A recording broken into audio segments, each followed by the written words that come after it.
ההרצאה הבאה שלנו היא תתבצע בשפה האנגלית. Daniel, I'm presenting you now in Hebrew, but I'm only going to say good things about you.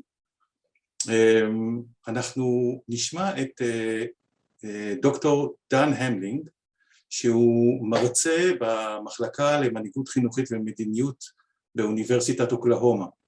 הוא חוקר היבטים שונים שקשורים לבית הספר, כמו אקלים בית ספרי למשל, או מעורבות הורים בחינוך ילדיהם בכלל, ובמיוחד חינוך ביתי, הומסקולינג. הוא מאוד פעיל מחקרית, הוא מפרסם מאמרים בנושאים האלה בכתבי עת חשובים בארצות הברית ובמקומות אחרים, ועוז ואני עבדנו איתו על היבטים שונים של מחקר בחינוך ביתי בשנה האחרונה. דניאל, the stage is yours, please. Okay, well, thank you very much, Ari. You can share the bad things maybe after my presentation. So appreciate you starting with the good stuff. So I just want to say it's good to be with all of you. It looks like the participation here is incredible. Looks like I saw at one point that we were over 280 participants. So it's just an honor to be with you. Thank you to Ari and Oz for inviting me to give a short talk.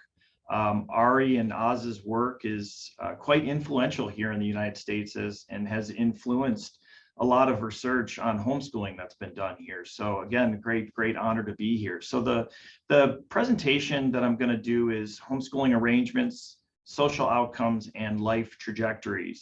And what I'm going to do is go through 3 separate national analyses that I've done, and in some cases I've done those analyses with my colleague Albert Chang, who's at the University of Arkansas. So I'm going to present briefly on those, and I've also, at the end of the presentation, I'll cite the paper. So if you're interested in digging in for more detail, you'll have an opportunity to do that.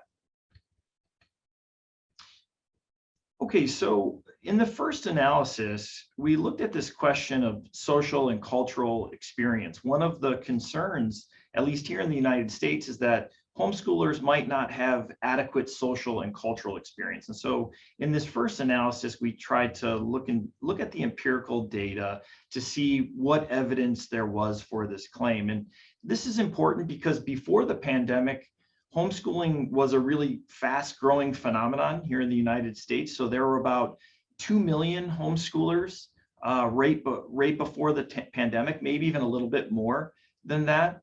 And we think that during the pandemic, this number has doubled. So there might actually be about 4, maybe even 5 million homeschoolers now. We don't know if those numbers will be lasting when we come out of the pandemic and schools start to go back to in-person learning more.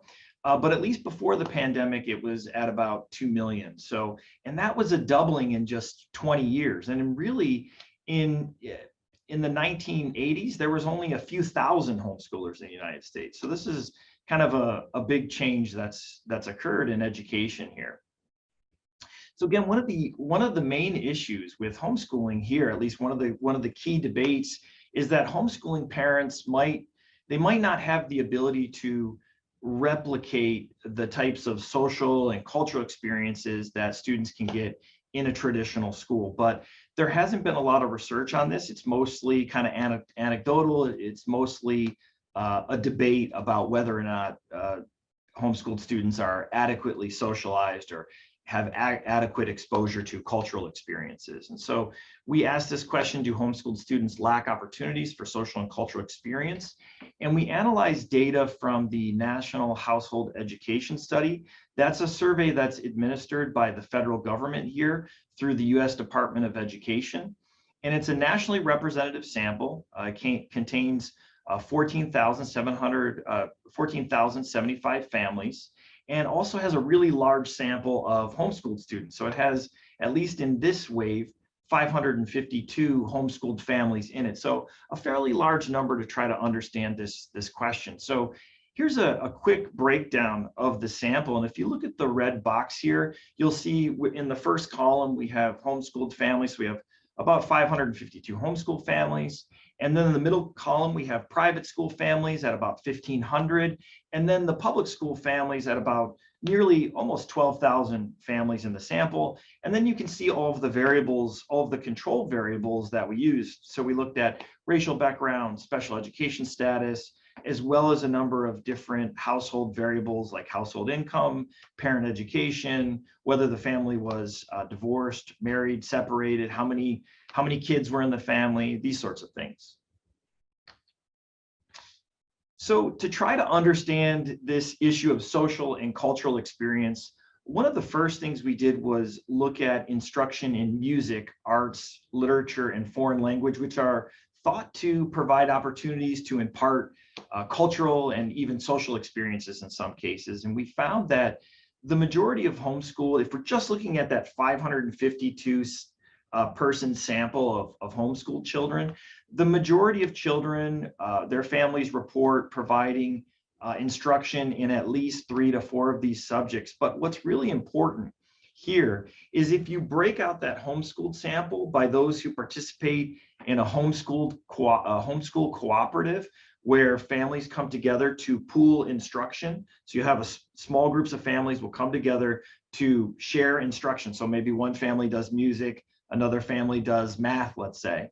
And so children who participate in these homeschool cooperatives are much more likely to get instruction in 4 of these subjects. So you can see it's about 45% of homeschooled children that are in cooperatives are getting 4 of these subjects, and another 30% are getting at least 3. So it's pretty interesting when you break things down by whether or not a homeschooled child is in a cooperative or not. So then what we did was we compared the homeschool sample to the public school sample, so that nearly 12,000 families in the public school sample and the 552 in the homeschool sample. And then we controlled for all of these factors that I listed here. And we looked at a range of different cultural activities on a monthly basis that parents do with their children. So going to a bookstore, attending a sporting event, going to various community events, going to a live performance, attending a museum or art gallery. So we looked at this and we compared the homeschoolers to the public schoolers. And what you can see here is that the homeschoolers are much more likely relative to their public school counterparts to report doing these different types of activities. And what's notable here, if you look at going to a museum or art gallery, which is thought to impart certain types of cultural knowledge, maybe, that homeschool families are about 2.4 times more likely to report doing this on a monthly basis relative to their public school peers. And then we looked at a range of weekly family activities. And again, the homeschoolers are more likely to report doing various types of family activities with their children, which might be expected. But if you look at certain types of activities that might be related to, say, social and cultural development, like doing arts and crafts with children, the homeschool families are about 2.6 times more likely to report doing that relative to their public school peers. The interesting part of the sample is we broke it out. So in the first 3 columns, we broke it out by parent education level. And so you can see in the first 3 columns that parents with a high school education or less, we compared them to private and public school parents with a high school education or less, and then looked at the percentage of those reporting different types of activities. And so for parents who are reporting between 5 and 7 cultural activities in a given month, the homeschool sample, at least 20% of the homeschool sample is doing that, so quite active, relative to just 8% in the public sample and just 5% in the private school sample. And what's really interesting is that homeschool families with a high school education or less, so about 21% are doing 5 to 7 of these cultural activities. And that's even higher than public school parents with a university degree or higher, who are reporting about 17% of them are reporting doing 5 to 7 of these activities. So some pretty fair evidence here that the homeschool families are at least attempting to provide social and cultural opportunities for their children to a fairly large extent in some instances. So in the second national analysis that we did, we asked how do formerly homeschooled adults, people who are now adults who were homeschooled as children, how do they report on their social and life trajectories? And a critique, and I don't know if this is a critique in Israel, I have some insights from Oz and Ari about this, but a major critique of homeschooling here in the United States is that homeschooled children are going to lack social skills that you would acquire at school and important mainstream experiences that would help them to do well when they go out into society as adults. So these social experiences that will help them do well in university and help them gain good jobs later in life. So that's a critique of homeschooling, is that homeschooling doesn't properly prepare children for this, but we don't know how warranted this critique is. There's some research on civic engagement and social adjustment and educational attainment and income that suggests that maybe homeschoolers are doing just fine. And few of the studies have actually looked at adults who were once homeschooled. It's usually about children, or it usually surveys parents. And so adults themselves who are homeschooled might be a good source of information. Another issue in the literature, in the research literature on homeschooling, is that it tends to treat all homeschoolers the same and doesn't account for whether someone was homeschooled for 1 year or whether someone was homeschooled for all 12 years of their education. And so we asked, how do adults who are homeschooled perceive the influence of homeschooling on their social and life trajectories? And then we also looked at later life outcomes. So whether they had higher education, whether they had an income over $50,000, and whether they were married later in life. So we started with interviews with 31 adults, and we classified them as short-term homeschoolers who received just 1 to 2 years of homeschooling, substantial homeschoolers who had 3 to 9 years of homeschooling, and then long-term homeschoolers who basically had their entire education was done as a homeschooler. And then we also analyzed the Understanding America survey, which contained 140 adults who were homeschooled. So starting with the interviews, there were some interesting trends that we found. So with these 31 interviews, it's a limited sample, but with these 31 interviews, the adults reported that they had a range of different conventional and also non-conventional activities when they were being homeschooled. So they would do the normal stuff that a lot of kids would do. They would go to church groups, they would play on sports teams in the community, they would participate in local theater. But then they also did activities that were out of the norm, let's say. So they might apprentice in the afternoons, or do long-term traveling, or participate in homeschool cooperatives. And one of the other interesting findings is that there was a lot of entry and exit out of homeschooling. And a lot of times what was interesting is this appeared to be driven by the children themselves. So as their interests changed, as they got older, you had children who said, I really need advanced calculus. And so I probably need to go to a traditional high school for this. Or I really want to play organized sports. Organized sports in high school is something that's really big here in the US. And so a lot of kids wanted to do that. And so oftentimes they might exit out of homeschooling because of that. A lot of kids might want to do things like go to prom, which is like a school dance that is sort of a conventional thing that all high school students do here. And so these things might have driven entry and exit out of homeschooling. But long after transitioning, at least in this interview sample, the adults were doing well. I mean, they had been to university, they had employment, they had social networks. But one question might be periods of time. Maybe they didn't get enough social experience relative to those who were homeschooled for shorter periods of time, who had lots of experience in traditional brick and mortar schools. So we wanted to put this to the test. And we looked at the Understanding America survey. And what you can see here is it's really interesting, because about 45%, almost half of the sample here of 140 adults who were homeschooled just did it for 1 to 2 years. So a very short period of time.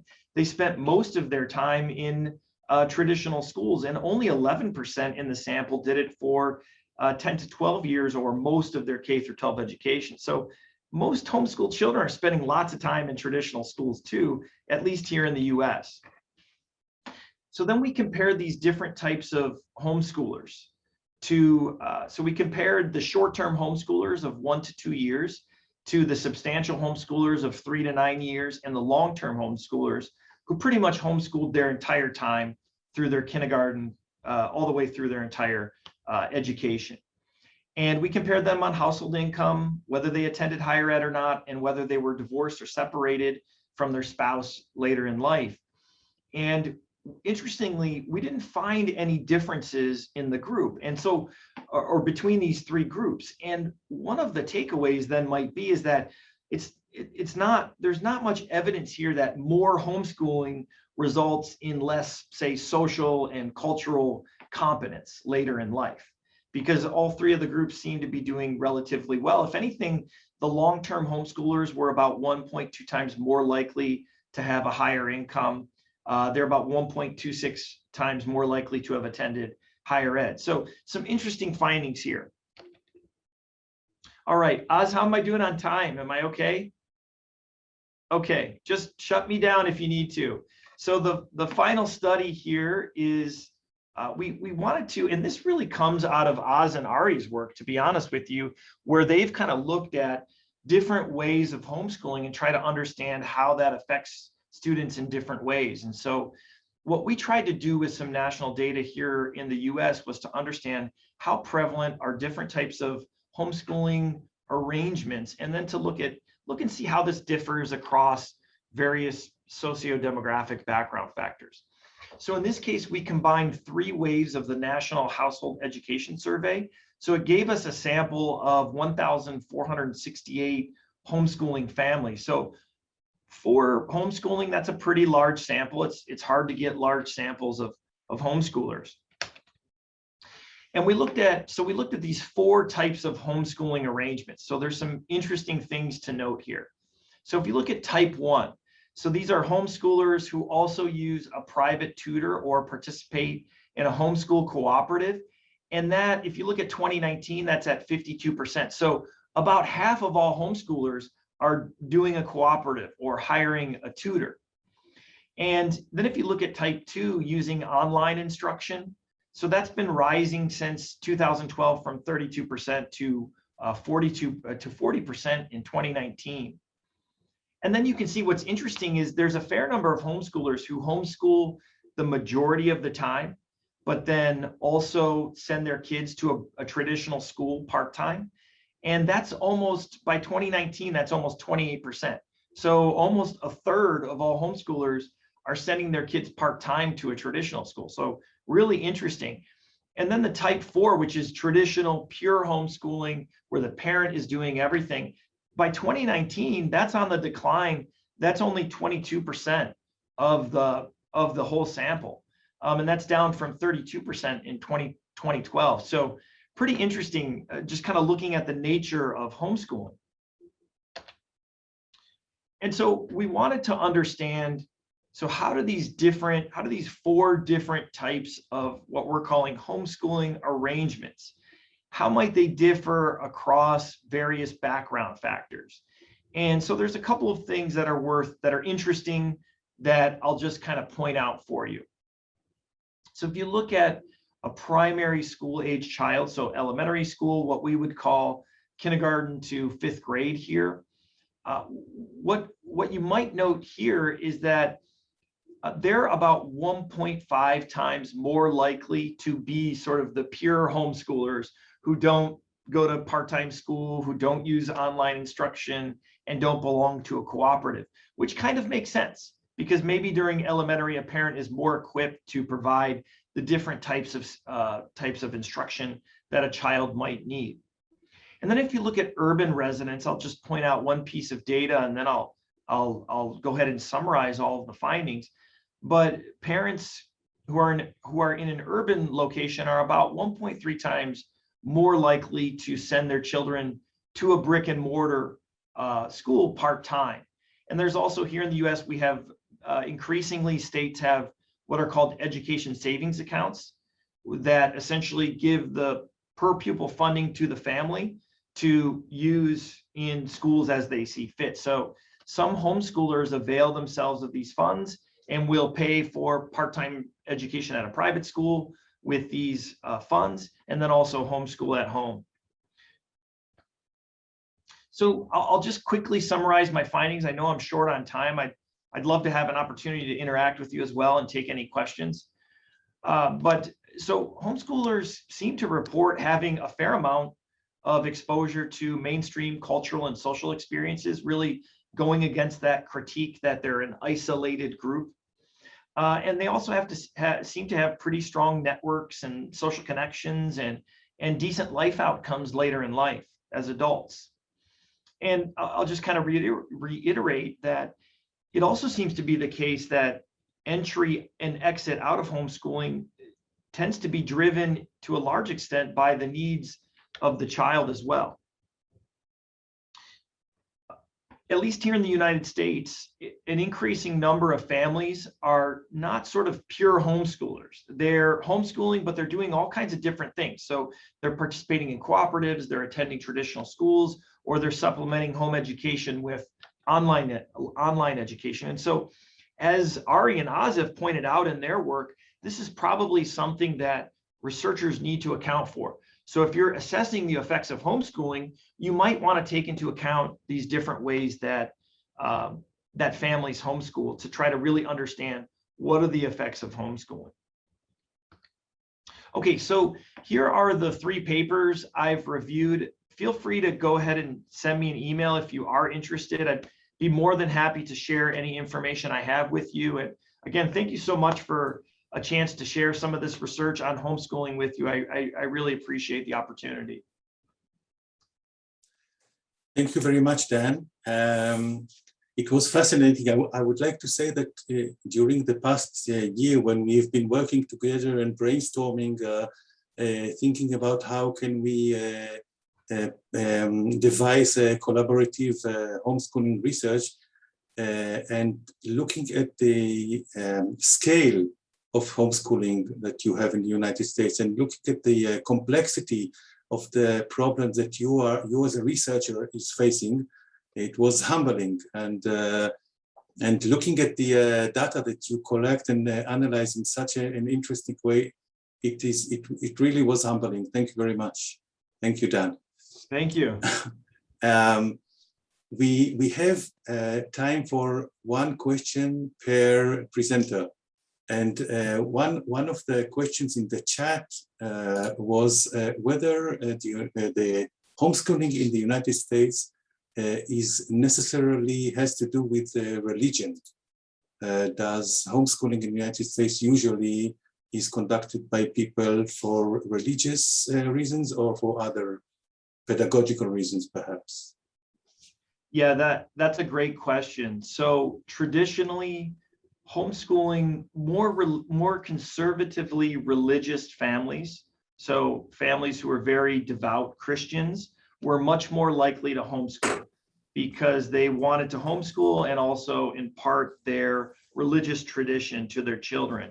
However, they do still make up a large group of the homeschooling population, but much less so than, say, 20 years ago, 30 years ago, or 40 years ago. So there's lots of different families who are now homeschooling for all types of different reasons. So you may have families who homeschool to train their children in classical music. We also have I heard Oz mention the unschoolers. So you have a group of unschoolers in the United States. So yes, to answer the question, it's still a large percentage. I would say it's, some estimates say it's about 40 to 50% are very serious Christian families, but that is downtrending here in the United States. Thank you, Dan.